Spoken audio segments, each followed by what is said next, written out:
There is no one else in creation like you. There's nobody like you. And what you've come to do and what you have to offer is like no other.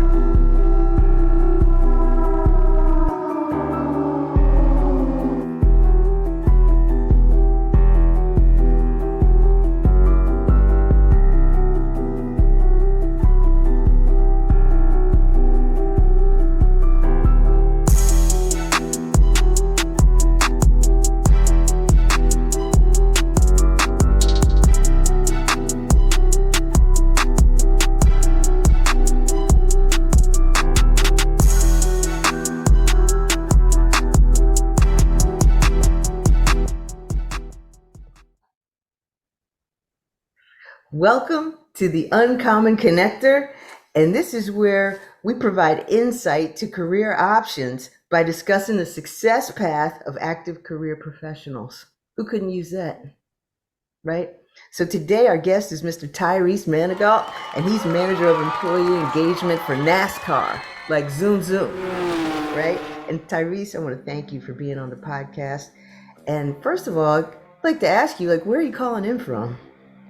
So right now I am in sunny Daytona Beach, Florida. It is sunny. It feels great outside this time of year. So I am in Daytona Beach, Florida, where the sun is shining bright. Bright. So I'm out here in Maryland. We got it bright too, but we're at 60 degrees. So, I know it's a lot warmer where you are. just a tiny bit. Is Florida the home of NASCAR? I'm curious about that. So Florida is definitely one of the birthplaces of NASCAR. This is where we held our first sanctioned race. We actually held it on the beach, on Daytona Beach. We raced on the sand. So now the World Center of Racing is Daytona International Speedway. One of our main headquarters is here where I'm at now. So a lot of NASCAR is born out of this city. Wow. Okay. And you are the employment engagement manager. So you got people that you have to connect to, manage, make sure everybody is cool with the day. Yes, absolutely. Can you tell us a little bit about that role? Yeah, so the manager of employee engagement, it's a fun role. I can definitely say that. So in a nutshell, this gives me an opportunity to, as you said, connect with all of our employees that we have across the country. And we have several different tracks and locations, and my responsibility is to help ensure that our employees are as connected to the business strategy, to make sure that they are satisfied and fulfilled and engaged in the work that they do, to give them a reminder that, hey, this is not just a 9 to 5. We want you to be satisfied in what you do, to have passion in what you do, to make sure that you get a true sense of engagement and pride out of the work that you do. And that NASCAR is a place that has a great people first culture, so that it's not just, hey, I come to work and clock out. You actually enjoy what you do. NASCAR gives you opportunities to be a part of your community and partner with other people, different departments and teams for a greater purpose. So in a nutshell, my main responsibility is to make sure that people are connected, that you understand how your role at NASCAR is pivotal. That you are connected to the mission and the core values at NASCAR. I like to say I have the fun job, the fun side of HR. My job is to make sure you're happy and that you're satisfied. And if you're not, what can we do to fix it? What can we do to make it better? How can I work with you and your team and partner with you to give you the type of NASCAR environment that you want, no matter if you're remote or in the office. So I get a lot of pride out of being in this position, and I absolutely love that I was tasked with the responsibility of making sure that the people behind the scenes at NASCAR that you don't see on TV every Saturday or Sunday enjoy what they do. You definitely do that. I mean, from the first time that I spoke with you, I felt like, you know what? I think he's treating me like I'm in the fold. I love it. You really made a really impactful statement the first time we spoke, and you said, I applied for this position 27 times. 27 times. So that tells me a lot about you besides tenacity and not giving up. But what I want to know is there a particular quote or some mentorship or a book or something that got you to that mindset where you won't stop until you achieve what you're looking for? Well, it's really the sport itself. So I've been a NASCAR fan since I was a little boy, since I was like 7 or 8. And growing up watching the sport, I had a favorite driver. Jimmy Johnson was my favorite driver. He's retired, well, semi sort of retired now. But just watching the sport, you had a lot of different racers that had never gotten their first win yet. And in order to get your first win, you have to race every single weekend in hopes that you have a good car, that you get it right, and you win that race. You're not going to win all of them, but eventually, if you keep trying, the goal is to win that first. And once you win that first, it opens up so many doors and opportunities. Your name is on the map. You have, all of this, excitement and energy going into the following weekends because you finally won that race. So for me, I kind of carried that same concept that I'm not going to win them all. Every job I apply for, I'm not going to get a yes every single time. But if I continue to do it, knowing that this is where I want to be, this is in essence the race I want to win, as being a part of NASCAR, then I'm like, I'm going to keep on trying. I'm going to keep applying. I'm going to keep putting my name out there. And eventually, I'm going to win one of these races. It took me 27 races, in essence, to get to where I am now. But it was really just, the sport itself. You just keep trying, and eventually you get that win. And once you get it, everything else just follows in line with it. Wow, that's a heck of a story. Normally, when I talk to people in your position, they say, well, I had a grandmother that showed me the paper and she said, try this. But, and then I think to Indy 500, which is 500 laps. And that compared to 27 isn't as much, if you kind of look at it in a larger scope. Mhm. But I wanted to know, like when you have to deal with rejection, because you've got a good story of that too, because 27 times.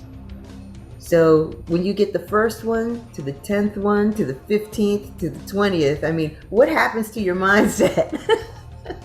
Well, I mean, I think like any person, it's when you first, start applying for jobs, or you first start getting interested in an organization or company, those first few applications, it's like, okay, I expect some rejection. It may happen, it may not. So that first one, it doesn't really cut as deep. As you start getting into, that 10th and the 15th, it's like, okay, I don't feel like doing this anymore. I'm really getting tired of applying. It's like, now you start thinking, what's wrong with me? Like, do I not have enough? Like, I know I'm qualified for it, or I know I can do it. I know that, but it's up to that company or organization to see it. And you don't really know what goes on behind the scenes when, they get your application or they get your cover letter and your resume. It's really in their hands. So the longer you go, you get to a point where, okay, I'm just going to apply for a different company or a different organization. Maybe, this field is not where I need to be because clearly it's just not working for me. But when you know that you have a place that you want to go and you have a thing that you want to do, you will stop at nothing to get to that place. And don't get me wrong, it's easier said than done, because there were plenty of times where I just said, okay, I'm just going to take a break on applying. I'm not applying. And I applied for jobs that I knew I could do, jobs that I didn't want to do, but I figured I could do it if I got in the door. Just applying and applying and applying. And don't get me wrong, I had interviews. I had 2 interviews. One interview I came up short. The second interview I had, I was offered the position, but I'm like, you know what? I know that I can do more than that. I want to do more than that. It's a part of self-worth, knowing who you are, knowing what you're capable of. So I took a risk, and after applying 26 times, I turned that offer down. I'm like, I'm putting myself back in position to be rejected again. But after I turned that offer down, I actually received a notification from NASCAR to apply for the position that I'm in now. 4 interviews later, I'm starting at NASCAR in a manager role, which is, higher than where I would have been had I accepted the first role. So it's just things like that. It gets annoying sometimes and you can get discouraged, but it happens to everybody. I don't care if you're a senior director, if you're a vice president, everyone has faced their own onslaught of rejections, and it comes with the territory.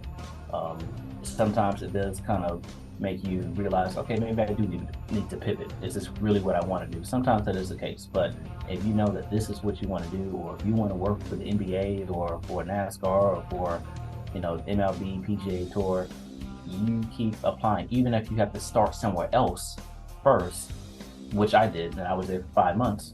I was still applying for jobs at NASCAR. 5 months later, I left that job, relocated to Daytona, and now I'm working in my dream. So persistence definitely pays off. It's not easy, but it does pay off. Man, okay. I'm still, even more impressed now. So you are interesting also in this way, is that you knew that dream from 7. And many of the people I talk to, they don't really know what they want to do as they're leaving high school, thinking about college. They get into college and still don't know. And then leave college and like, where am I going to go? Right. Most people don't even work closely to the field that they went to school for and still paying for. Yeah. Yes. Yes. So I'd love to hear about like your school journey. Like how did, degrees, change schools? Oh, Take me from high school. So high school was an interesting journey. So I started out at a college prep or magnet school when I was in high school. So I went to Stanton College Prep in Jacksonville, Florida. So it's one of the most well-known schools in the state of Florida. And I can't remember where it ranks in the country, but it's a really awesome school to go to. I went there for 9th grade year. After 9th grade year, I said, yeah, it's time to go. I'd have been in the magnet program all the way up until high school. And I said, I want to do something different. I need to change the scenery. It's not that I couldn't do it. It's that I didn't want to do it. I wanted to be somewhere else. I'd never been in the public school system. So from 10th to 12th, I was in the public school system. And being there gave me a lot of different perspectives. It almost felt like I was around your, how can I put this, your everyday, students. These are just your students that you see in your neighborhood. Magnet schools, they can come from all over the city and, they go to that school, but I never been in the public school system. So it was really good to get that change of scenery. When I got out of high school, I was set on being a doctor. And I love kids, so I wanted to be a pediatric physician because I love working with kids. So I was going to school. I went to Valdosta State. I started out as a biology pre-med major.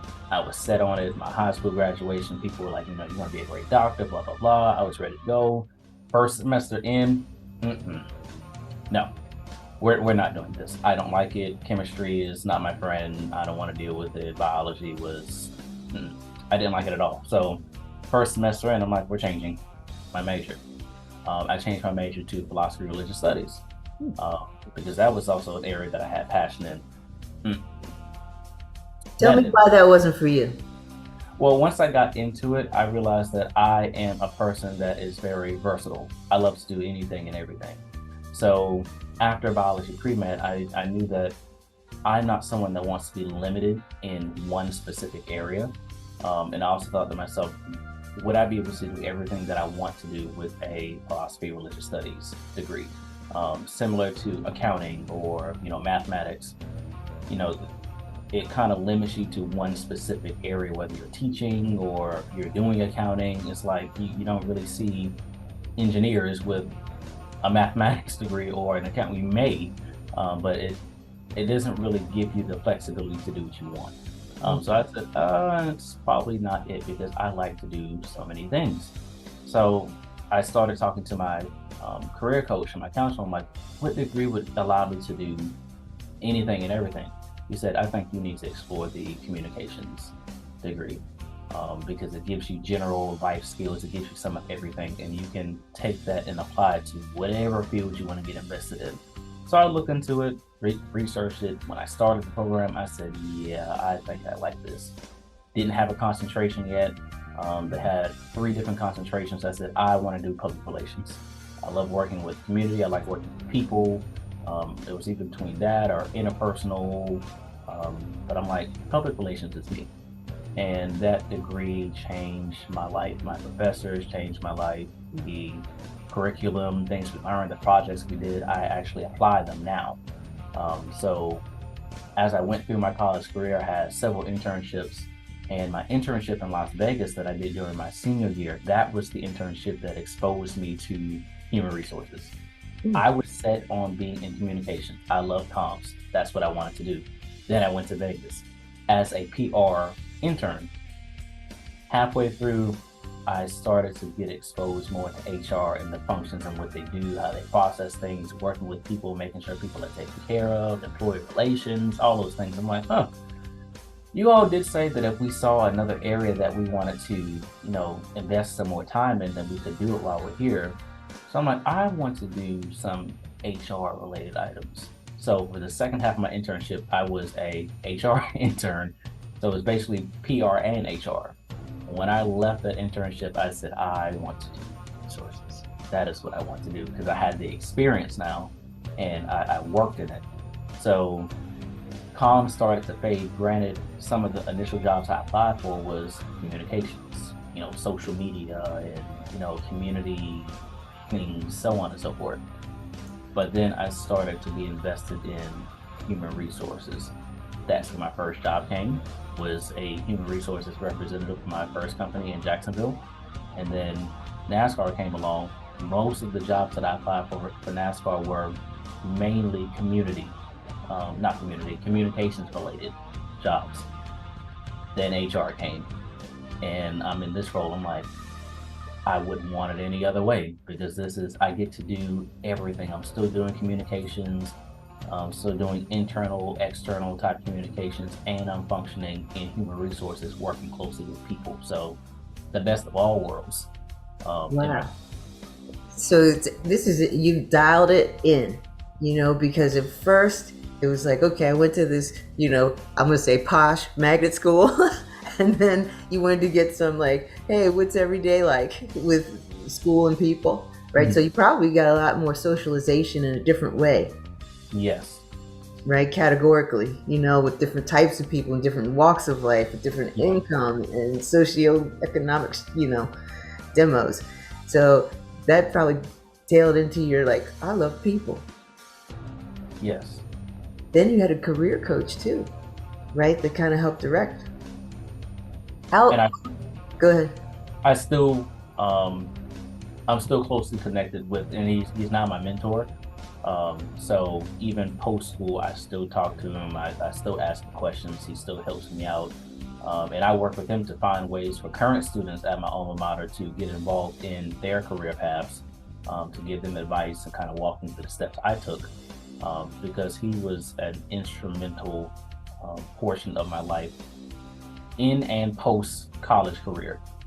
He walked me through a lot of things. He actually kind of exposed me to internships, and that's how I really got involved with my internship in Vegas. Although I found an internship at like 3 o'clock in the morning because I was bored and I just randomly applied for it. And then I'm like, yeah, it's not going to happen. And then 5 interviews later, I'm like, oh, this is actually a thing. So right. Simple things like that. Had I not had those conversations about getting serious about interning, I wouldn't have been, looking for an internship at 3 a.m. because I couldn't sleep.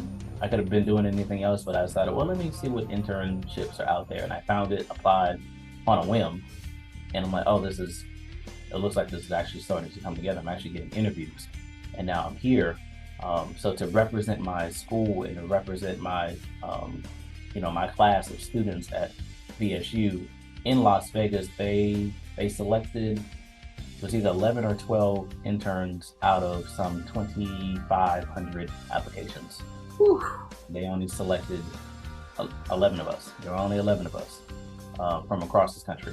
So that made me even more, excited that I had the opportunity to not only be there, but to represent my school, represent South Georgia, represent my class of students, and show that, hey, great things come out of Valdosta State University. Yeah, they do.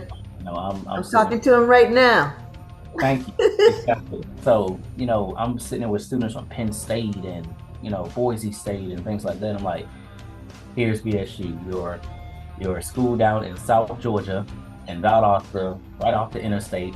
It's just it's a feel-good moment, and it boosts your pride, and it gives you self-confidence that, hey, I can do whatever I want to do, just go out and do it. So much of this was through like formal schooling and internships. Are there any certifications that are required or that you would recommend for somebody who wants to get into HR? So for HR, for those that are getting into HR, I would definitely recommend, I guess there's a couple of different certifications. Right now, I'm preparing to pursue my SHRM certification. So that is a certified professional in human resources. The PHR, which is professional human resources, is another certification that most HR professionals pursue. I know some people just go and get a human resources management degree. Some get a human resources management certification. When you're getting into HR, it's more so about just getting your foot in the door and getting experience. You don't see too many professionals come in with their SHRM early on in their career or certifications.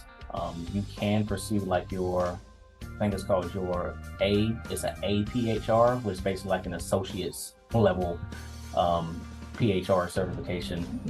But those certifications give you all of the general knowledge points on human resources policies, procedures, work laws, regulations, how to deal with people, HR management, leadership, all of the skills that a general HR professional would need.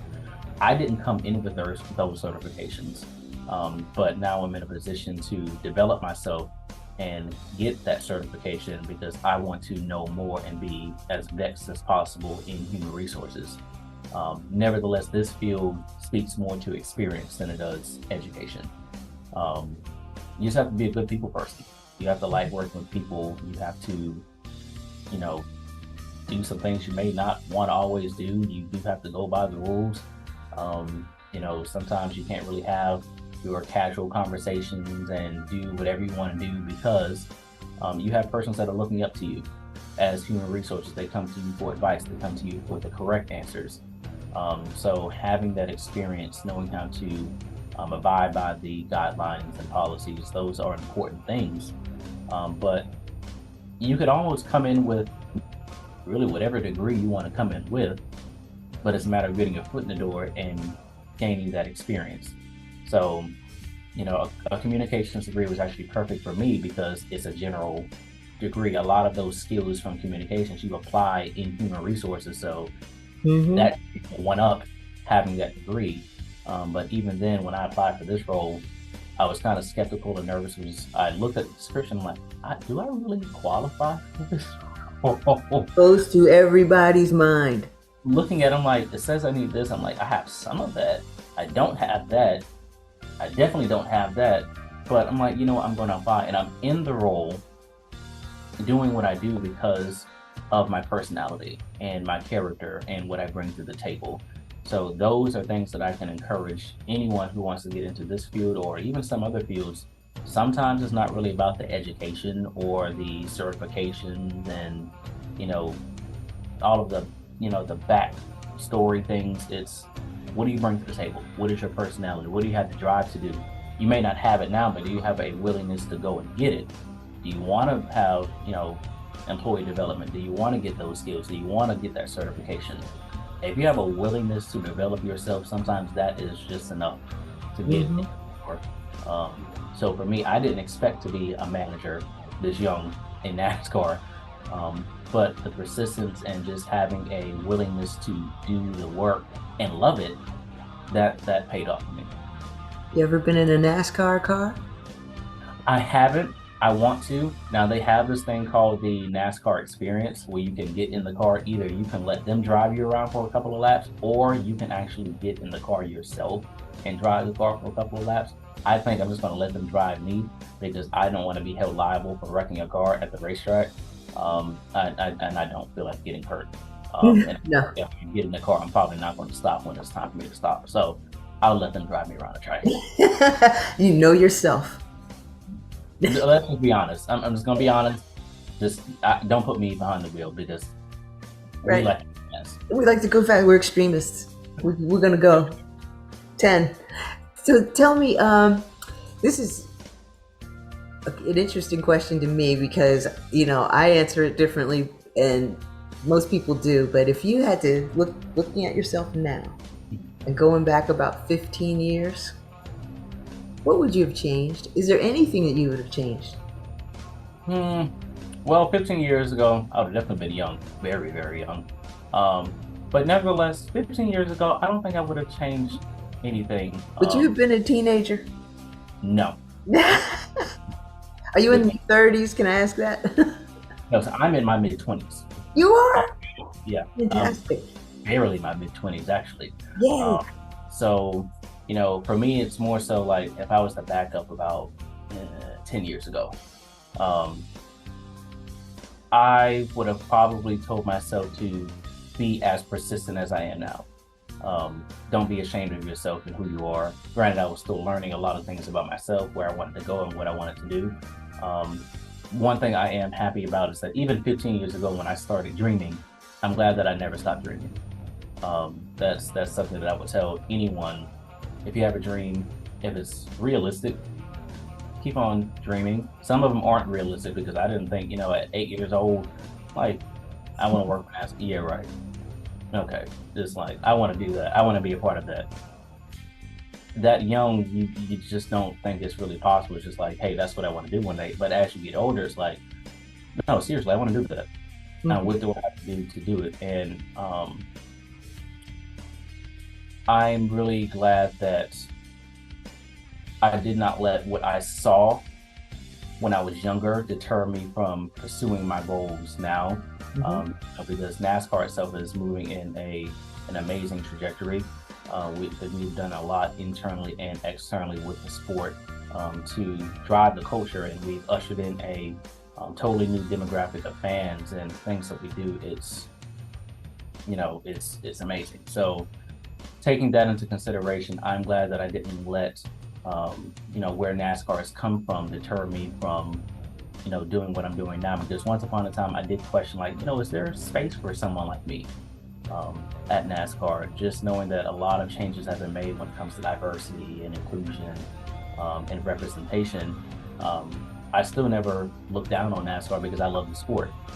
So now being a part of it internally, I'm like, okay, now how can I drive a people first company culture? How can I drive and help usher in other people behind me who want to be a part of the sports industry or NASCAR?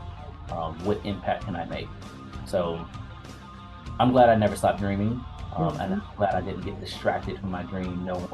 I never let anyone take that away from me. That was something that I was going to hold on to and protect at all costs because that's what I wanted to do. Wow. And you got that at such an early age. I mean, so you've been to a 4-year degree, right? 4-year college. And the name of that school? Valdosta State. Valdosta State. Nobody really, I've just heard of it. So thank you for hipping me to it. And then I think you have a master's as well. Is that right? No, I don't have it yet. So I haven't gotten my master's degree yet. And honestly, a piece that is now being in my career and understanding, okay, what do I want to do? Do I want to get a master's? Do I need to get a master's? You look at people around you, like, you have friends and, people you graduate with, they're getting a master's or they're already in the, the doctoral program. I'm like, okay, great, that's not me. That's what I want to do. Once upon a time I did. Now, am I still going to do it? Do I want to do it? Absolutely. But my time frame has changed because now my priorities have changed. What was once a dream is now a reality. So I was banking on the fact that, hey, this dream might not happen. So get my bachelor's and I'm going to get my master's in this and we're going to keep it moving. Now I'm at NASCAR. I'm like, okay, I don't necessarily need a master's. I can get my SHRM certification or I can get an HR certification. I don't have to get a master's degree to excel or move up the ladder. Granted, there are still other areas that I want to explore in education that would be beneficial to get a master's degree. And I'm definitely exploring that and more than likely will get it. But right now, I'm focusing on developing my career, focusing on the certifications that I can get. What can I do in my career now to advance myself? That's the ultimate goal right now. I got you. That's perfect. Okay, so you know where you're going. I hope so. I know. Sometimes we don't really see it all. It's like a staircase and you get to see the first couple steps. But hopefully platforms like this give people insight so they can go where they need to go a little bit faster or make the changes that they need to make early before they invest time, talent, and tuition. Right. Right, Happens definitely. all the time, right? So I want to ask how valuable do you see platforms like this, like Functional Training Zone? I personally think that these types of platforms are they're very informative, and they're needed.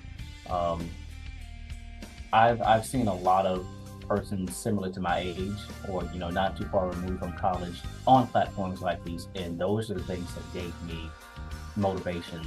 Like, hey, they're doing it, I can do it. I don't have to be like them, but it just shows me I can do that. And I think that some people may have a kind of a false hope that they can't do it because they're younger, or it takes so much time to do it, or they need to have this and check this box off and that box off. I did not go your traditional route to get where I am. I feel like my path was very unorthodox compared to what is your normal route to achieve being a part of an organization or being in management.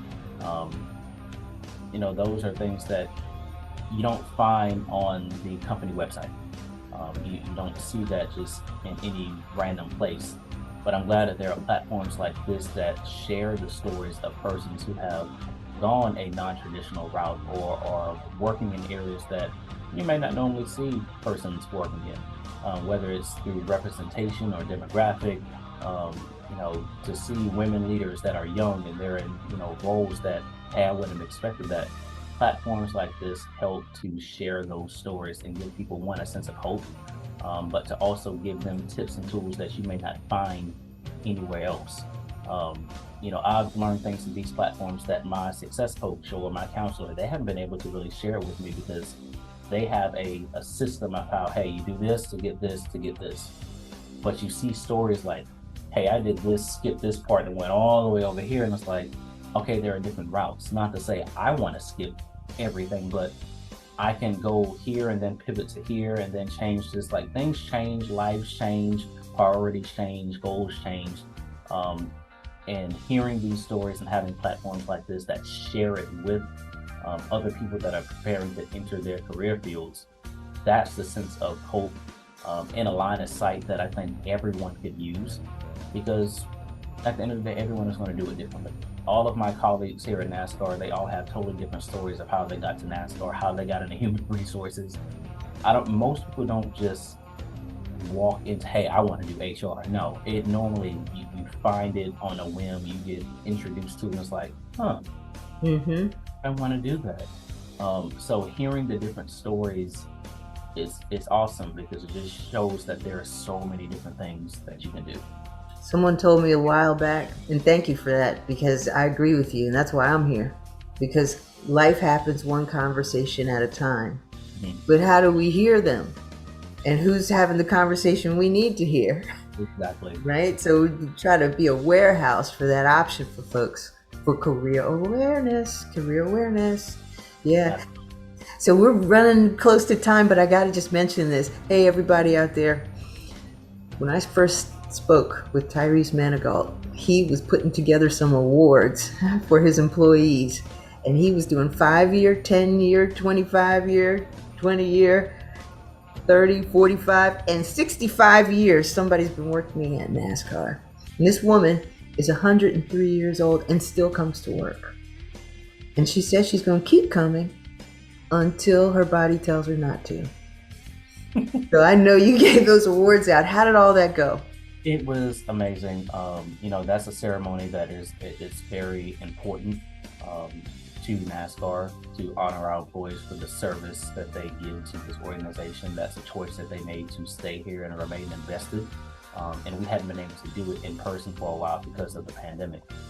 So bringing that in-person ceremony back, and to see people in person and celebrate them and give them their awards, with this being our 75th anniversary. So this year is a monumental year for NASCAR. 75 years that this organization has been here, and to think that we were able to celebrate someone who has experienced 65 of those 75 years, and still coming to work. Still coming, and she was there, and she accepted her award, and to see her there was an inspiration for every single person in that room, whether they had been there for 40 years, 35 years, 5 years. It's an inspiration that, you make the best of the time that you have. And she chose to give her time and her energy and her talents to this organization. And I heard someone say one day that you really don't see much longevity in organizations like that anymore, where employees stay and just retire from that company. Granted, people have career changes, so on and so forth, but she is a representation to our organization because she has seen things that most of us have never had a chance to see.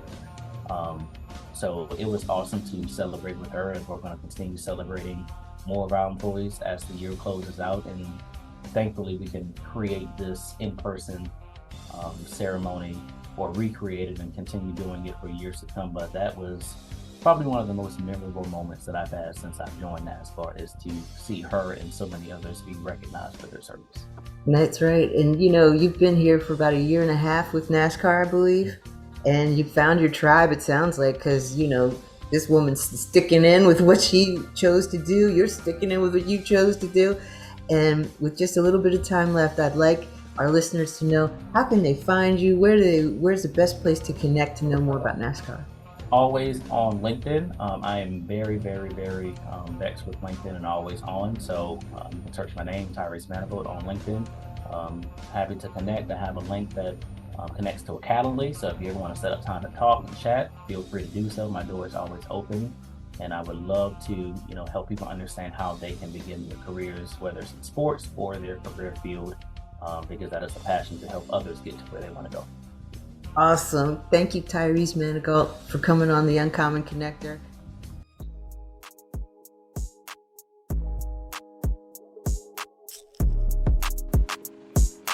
The most valuable commodity I know of is information. Wouldn't you agree?